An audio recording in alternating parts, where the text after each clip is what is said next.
projecting President Trump will raise $1 billion for re-election. Senator Warren just netted $19 million without doing any fundraisers. But do war chests and TV ads actually matter more than social media these days, which is, of course, free? AOC says nope. Also, Buttigieg is making his appeal to black voters. Team Rising is here to talk about all of this. Kristen Hawn, a senior advisor at Agenda Global, has served as liaison to the White House. Marissa Martinez is a Republican strategist, previously served as political director for Governor Charlie Baker's re-election campaign. Welcome to you both. Ladies, great to have you both. Kristen, let's begin with you, since all this fundraising news out of the Democratic Party. $19.1 million out of Elizabeth Warren, no political consultants, doing everything in-house. Have you ever actually seen anything like this before?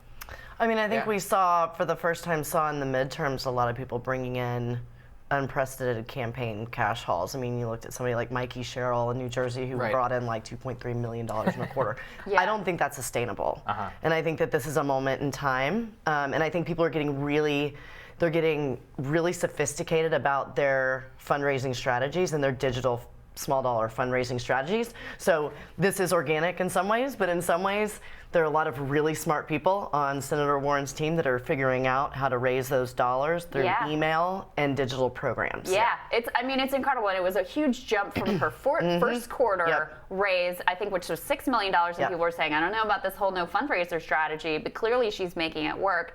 And Marissa, the sort of, the main spokeswoman for this new approach to politics is really Alexandria Ocasio-Cortez, who has all this grassroots national energy, even though she's a freshman member of Congress. And she sent out a tweet recently talking about how she does not have to do call time at all. She says, I find it strange when members act as though social media isn't important. They set millions of dollars on fire to run TV ads so people can see their message. I haven't dialed for dollars once this year and have more time to do my actual job, yet we'd rather campaign like it's 2008. I think she raises an important point, an important question, which is, do these dollars matter as much as they used to, or is it more about candidates who can capture the national imagination? Well, I mean, I think that's it's a very loaded question, but to AOC's point, she has something that other candidates just don't have, whether you're Republican or Democrat. She has such a national Twitter following. She's really able to hone in into the grassroots. But I think what AOC is missing, because she's kind of a newbie and a rookie, is she doesn't really understand the power of a war chest. In order for you to have like a thorough communication team, in order for you to really have, a grassroots mobilization way to do things, you have to have a war chest. And then we can kind of, look at what Donald Trump is doing. Just this last quarter, he brought in $105 million. And Kristen, and also and I'll just add to this, like, we actually did studies. It's not like, us people who run campaigns, like, we don't go in blind, and people like GSG and all these firms are very sophisticated. And what we found after we do testing over and over again is that you have to layer your media. Now, somebody like AOC may just be able to get away with doing digital, but what we found is that TV is still important. Actual mail is still important to layer over the digital. So I think it's different depending on the candidate. I mean, the counterexample, of course, though, is Jeb Bush. I mean, how much money did that dude raise to get destroyed, right? And it didn't matter. He's the right candidate, too. He could have had $1 billion. It would not have mattered, right? You have to ultimately have something that people want to buy. And AOC, love her or hate her, she is something that people are very interested in. They're very interested on the left. They're very interested in the right. And I think that, I wish any of our presidential contenders, frankly, had the kind of energy around them that AOC has. What I think is also interesting, Kristen, and I'm sure you what I have heard from other Democrats is, AOC has this great following, but she doesn't use it to help any of us. And I think that is part of the whole dialing for dollars thing, is that she's not actually using much of her platform to raise money for the DCCC or for the DSCC. No, not at all. She doesn't care about them. She doesn't care about them at all. But that's the interesting point. It's mutual. It goes, and it also goes to, I've actually been very frustrated, and anybody knows me as I don't run around and defending Speaker Pelosi all the time. But, when she's talking about there being, for these four members and getting a lot of attention, she's also trying to, she's getting a lot of flack for that. It's not AOC versus Pelosi, old versus new. Pelosi's actually trying to draw attention to a lot of the members of the women members of the House Democratic Caucus who got elected, by margins, that are not just like AOC and don't get the media attention. So she's like, look, there are these other people who we're not obsessed with who won their districts. I think you're right, and this is a broader point. It's like with President Trump. President Trump can get elected, but if there's not a national party infrastructure that is behind him, that is developed, that knows that he will use his infrastructure and his base in order to support them, they're not actually going to vote for anything that the people who put him in office did. And that might be the same problem for AOC. Correct. And I just wanted to quickly bounce off of what you said earlier, which is that AOC, the DCCC, and the DNC, they're completely at odds with one another. I recently did a piece on this and had a couple of sources that, kind of just reset what we all knew, which is AOC is not helping anyone. She's part of the Justice Democrats PAC.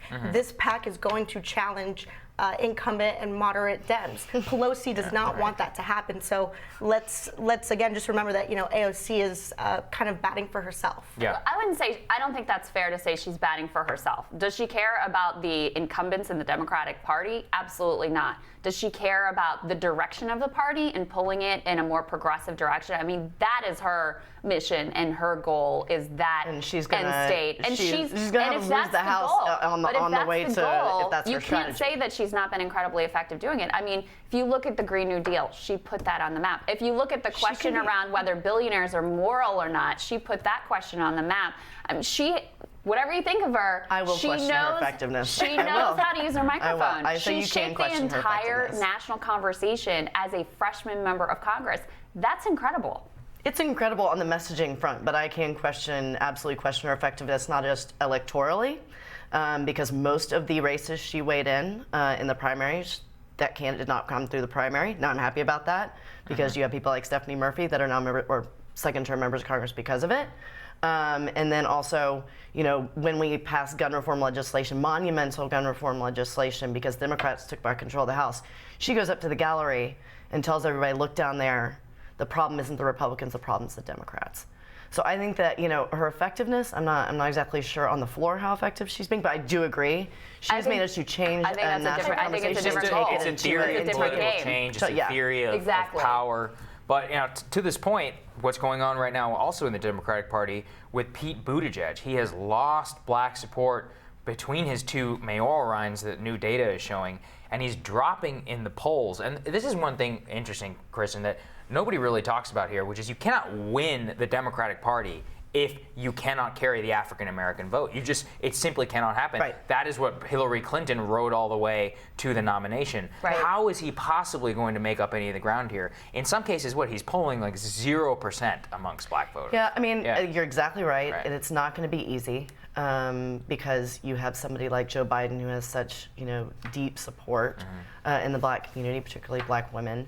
We had that discussion around the Essence Festival last week, so I think he's got his work cut out for him, but it's early, and he's making efforts. I've seen he's been reaching out to members of the CBC in the House, so he's trying, but I think he's got a long way to go. Yeah, I think he's the perfect example of how out of touch this sort of elite donor community is with the actual people in the country and the Democratic Party in particular. Here he raised $25 million. Wall Street loves him. Silicon Valley loves him. And voters are like, especially African American voters who are giving him zero love, but voters in general are like, not really our guy. Well, at the Essence Festival that he was just at on Sunday, he was kind of put on the spot with a lot of prominent issues that the African American community cares about. Housing. If Buttigieg can actually, make a difference in their lives. So it's an interesting time, I think, just because Buttigieg is going to have to do something to stand out on the Democratic front, and I really don't know what that is. Kristen, what did you think of the moment in the debate where he was challenged on his response to this police shooting in South Bend? And his whole record is his mayoral record, right? So this is what he's running on essentially as his stewardship of this city. And he was challenged on it. And in a way, I thought his response was very honorable, right? He said, I couldn't get it done, right? On diversifying the police force, I couldn't get it done. It was very honest.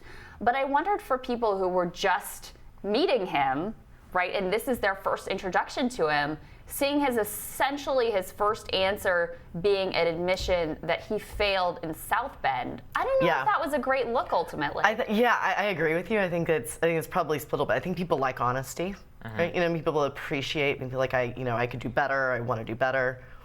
But also it underscores that he's a small town mayor and he's young, and that's something that he has to overcome. It's like the opposite of Biden. And even as a small town mayor, it's not like he crushed it.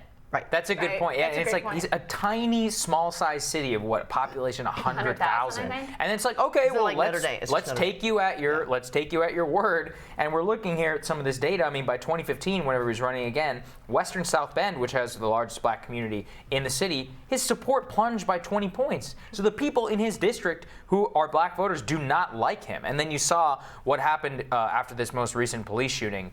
I think, Crystal, it does demonstrate your point, which is it's just so the Wall Street class is just so out of touch with what the actual Democratic voters want. I mean, they're throwing money at this guy. They're literally lighting money on fire. Had a few moments. I don't want to like totally throw him under the bus. I mean, you know, I mean, he's very smart. Yeah, he's had some moments on like his, I believe it was CNN town halls, and he's had his moments where I think that he's connected with people, and people were like, oh.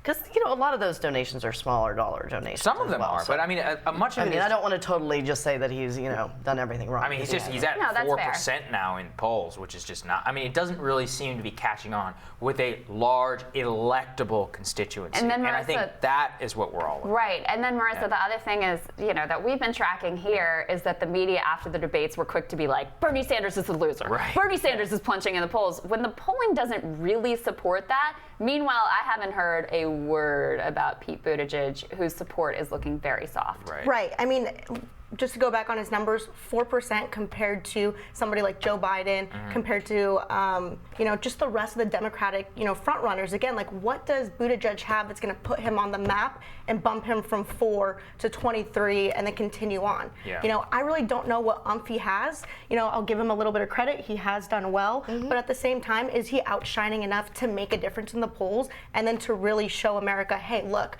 this is what I bring to the table? I don't think Buttigieg has that. Yeah.